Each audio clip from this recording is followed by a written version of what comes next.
Felrat Pario, ingénieur civil. Écoutez, oui, je comprends bien le débat, mais je vois l'hydrocarbure, l'hydrogène, les batteries comme des éléments de vecteur. Et j'ai toujours, je pense que l'élément de base, c'est la production d'électricité. J'ai toujours été intéressé par la géothermie profonde. Je suis allé suivre des séminaires à Yverdon. Les grands professeurs que j'ai rencontrés, avec qui j'ai discuté, m'ont dit, écoutez, vous êtes bien gentil, vous avez vu ce que ça fait à Bâle.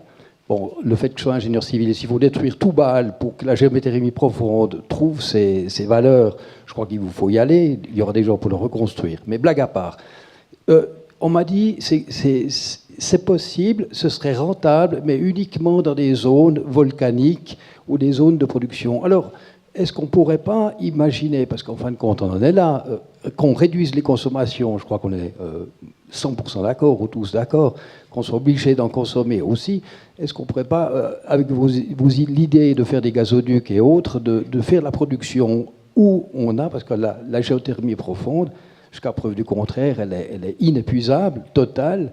Est-ce que ce ne serait pas une solution? Parce qu'il faudra bien qu'on trouve de l'énergie, effectivement, pour continuer cette consommation, qui malgré tout est indispensable. C'est vrai qu'on n'a pas abordé du tout la géothermie. Un mot sur la géothermie Si on prend un pays qui a vraiment des ressources en géothermie, c'est le Japon.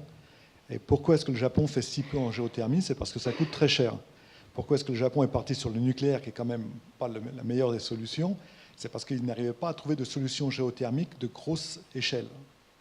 Et je pense que les Japonais nous donnent l'exemple que la géothermie, c'est pas si simple que ça. Philippe Charles? Oui, donc ce qui coûte cher en géothermie sont les puits.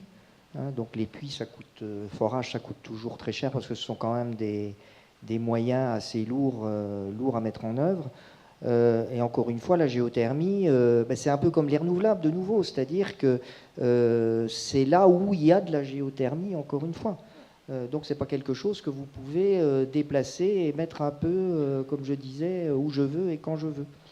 Écoutez, donc c'est pour ça que la géothermie ici, là où elle existe, c'est très bien, utilisons-la. Il faut savoir qu'une partie de la ville de l'eau chaude de la ville de Paris provient du Dogger, qui est un réservoir d'eau chaude sous Paris, donc utilisons-le. Mais bon, ça ne peut pas être valable partout, donc ça restera quand même, je pense, assez marginal dans le mix énergétique futur.